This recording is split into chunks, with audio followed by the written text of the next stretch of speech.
4,000 rebounds, 4,000 assists. I mean, there are taller players, there are faster players, there are more physically gifted players, but yet you're in the top 5 to ever play the game. How did you make that happen? Well, number one, I didn't like being poor. I wasn't going to get a degree in engineering or anything like that. But see, one reason I love sports, it could change your life. It changed my life. Yeah. I grew up in the project with a single mom, and I didn't know, but basketball saved me. It got me out of that environment. So once I started having success, you buy your mom a house, you buy your grandmother a house, and you're like, man, but you have to keep working your behind off. But I love sports because it just changed the entire dynamic of my life. I wasn't just some kid in the country, grew up poor, and that was my life. And it's only because of that ball.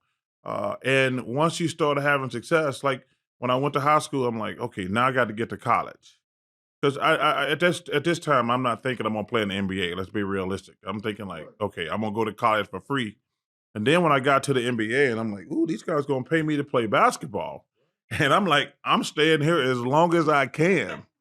I mean, I'm like, hey, it is a great living. Sports are a great living. I mean, football's dangerous, but it's still a great living because you got guys who, like I say, what would they be doing? Because people always ask me this question. I always say, I'm not going to give you no bogus answer.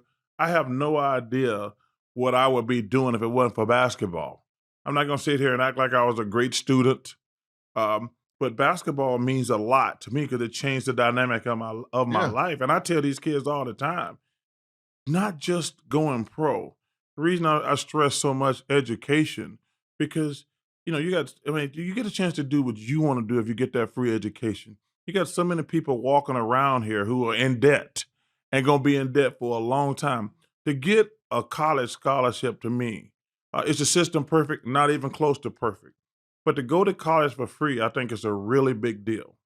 Yeah, because you're not debt loaded when you come out. Yes. I would not have gone to college if I wasn't on a full ride scholarship. Yeah. I went on a football scholarship and I got hurt and all, but I mean, I didn't get killed and it put me in college. Yes. And otherwise, I guarantee you I wouldn't have gone. So I did go and then I went on and got graduate school and then went on and got a doctor's degree. And here I am today. But I wouldn't have done it without sports. But that's the thing I tell these young kids. I said, first of all, I wish every kid could play pro sports. It's the greatest living ever. It's awesome.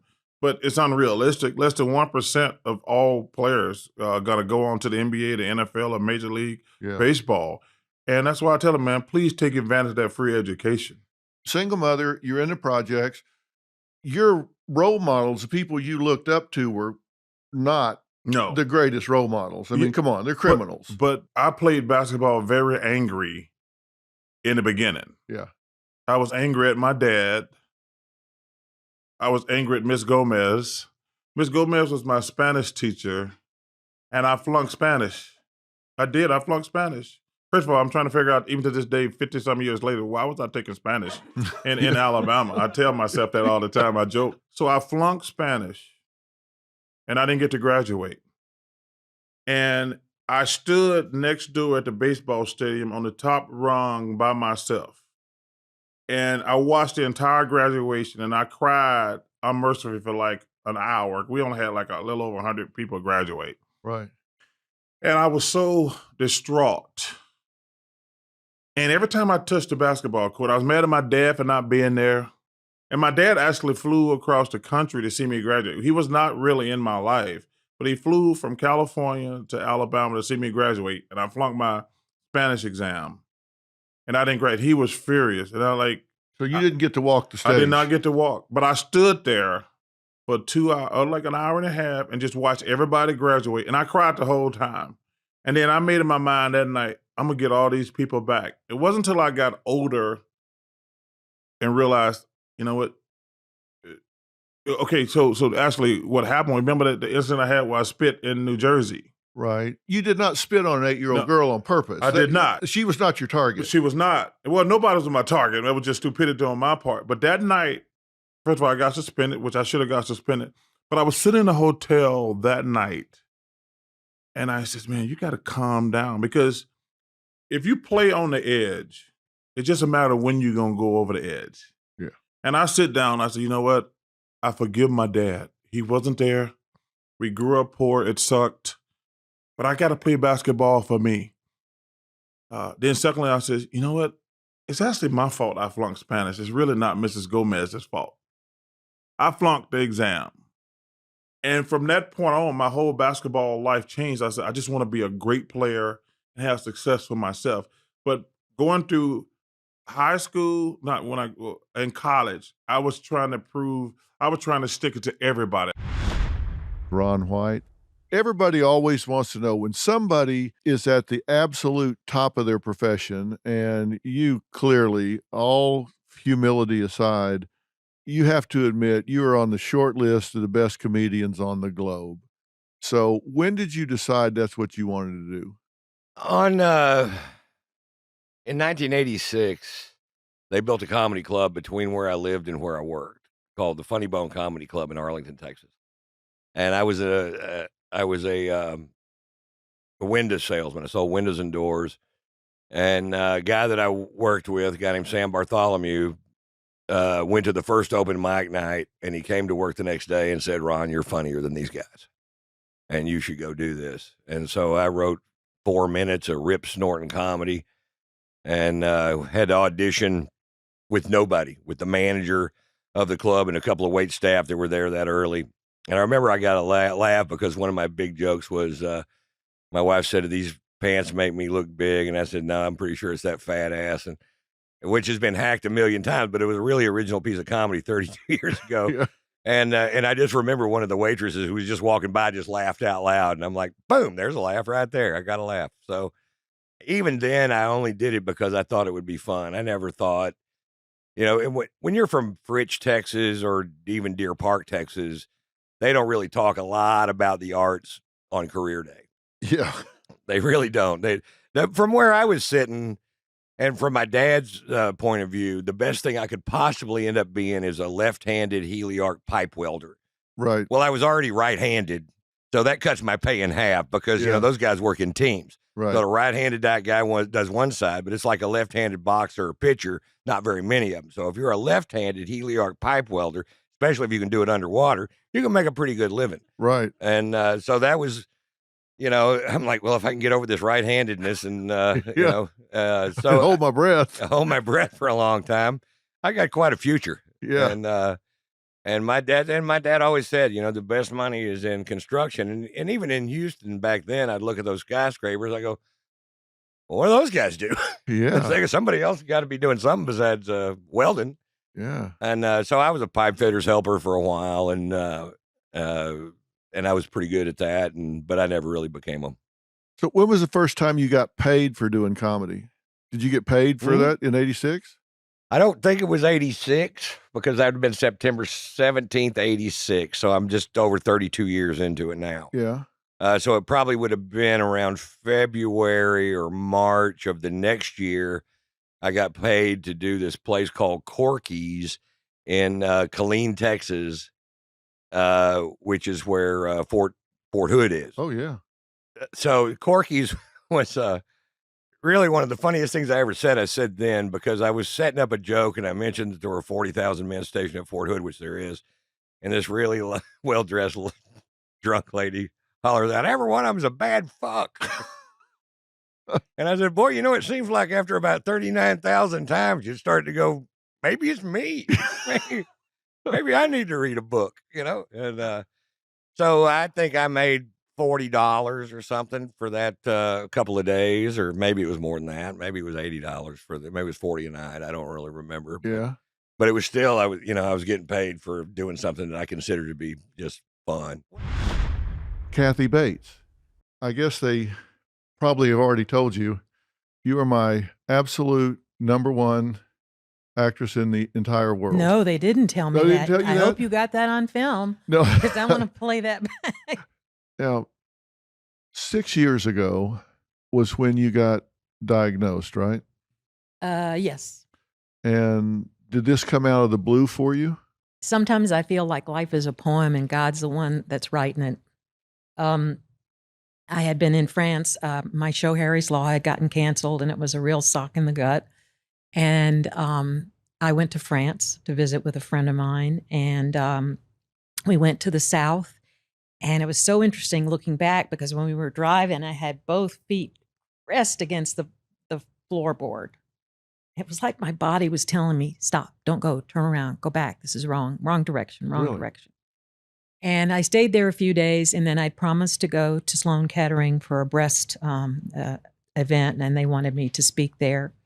Then I remember my speech was about surviving ovarian cancer and feeling so great, and how it's so great when you have cancer, and this happens, that. And then the next day I went home and I had an MRI because I was feeling a little weird. And then when I got home, my doctor was calling me and he said, you have a tumor. And I said, make it a double, because breast cancer runs like a river in my family. And so went through it. It was harder than going through than ovarian. Really?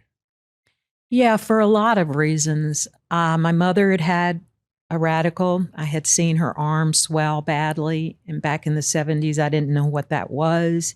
I just knew that it changed her life completely and broke her spirit. How old was she? She was in her 70s, I think. So she got maybe 76. And 'cause she was born in 1907. So that would have been pretty late for her. And I also had been dating a man who had lymphedema in his arm, his left arm. And it was not a good relationship. And I had just gotten out of it. And I was terrified of getting lymphedema in my arm. I thought, what a souvenir to have from this guy that I would like to forget I ever met. So for that reason, I think I was really freaked out. And I remember telling the doctor, if the sentinel node is clear, get out, get out, get out. And of course, he's got to save me from cancer. I wouldn't be here if he hadn't done what he did. Right. So, but sure enough, he took 19 lymph nodes from my left armpit and 3 from my right. And when I found out about it, you think American Horror Story is scary? You should have been in that room with me. Yeah. I just went berserk. What did you think at that point? Well, I felt betrayed. I felt like nobody, my niece was in the room. My best friend was in the room. I was screaming, yelling. And then I heard this little social worker say, she was over here and she said, now just take a breath, take 2 deep breaths. And I was just like, I looked at her like, get the fuck out of here, lady. And I just left because I thought none of these people understand what this is, what it means to me. Why this is so devastating. And I was really angry for a long time. And one of my surgeons found a doctor named Emily Eicher who works and treats people with lymphedema in Santa Monica. So I started to go and see her. And it was only till then that I started to let all of the anger and the rage and the upset go and work with her in terms of getting the swelling down in my arms and moving on with my life. And how bad was the swelling? It was bad at first. I could only wear men's shirts. So that was another memory of, the devil. So that was hard for me. The experience of going through it, I have to tell you this story, though. I think you'll like this. The pivotal moment that changed my life. I had, they put these grenades in to take the fluid out and all this stuff. And it was the first day I was free of all of that, free of the grenades, my medication I was going down on, the sun was out. I had just gotten some new furniture for my patio. So I thought, I'm going to go out there, these big glass doors. And I was just looking out, feeling so relieved, and wham, this little finch flew right into the glass and fell on the pavement dead. And I'm thinking, great. It's always something. And so I went out there and I picked him up and his head was hanging off my hand. And I just thought, I'm going to go over here and sit down with him. And it's at those moments that you begin those little thoughts of hubris, and I started thinking, I wish I had the power to heal this little bird. And then I think, no, don't go there. That's not right, And I just ended up praying and said, let your will be done, you know. And shortly after that, he just turned over in my hand. I could feel his little tiny claws, and I could see his beak and his little eyes that had been all, you know, scrunched up, the little ribbony parts were fine. And I just gently tested each wing, and it was fine. And I just didn't believe it. And my niece, Linda, she's just this Francis of Assisi in our family. So she came over there and she looked at him. She said, "Oh, he needs some water." So she went and got those little Dixie cup and, you know, tore off the top of it and put some water. And we put him in this planter underneath these leaves and let him drink. He drank. He was thirsty. So Linda left. She said, "Leave him alone. Don't go over there and mess with him." I said, "Okay." So, but after a while, I just couldn't take it. I did leave him for a while. And then I went out and I started to just reach for him, and he flew away.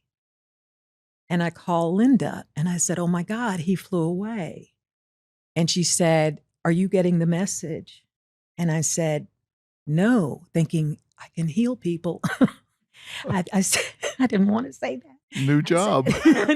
It's like, and I said, "No, I'm not getting the message." And she said, you thought you were dead, but you're alive. You've been given a second chance. Do you know when you've written something that is going to be a hit? Can you tell? Does it feel right to you? Can you tell one from another? Thank you for saying the word hit. But you know, in a way, you know, I've never had a hit, and that's I've had some songs that have made it on the charts, and I have a few songs that people seem to ask for every time I play.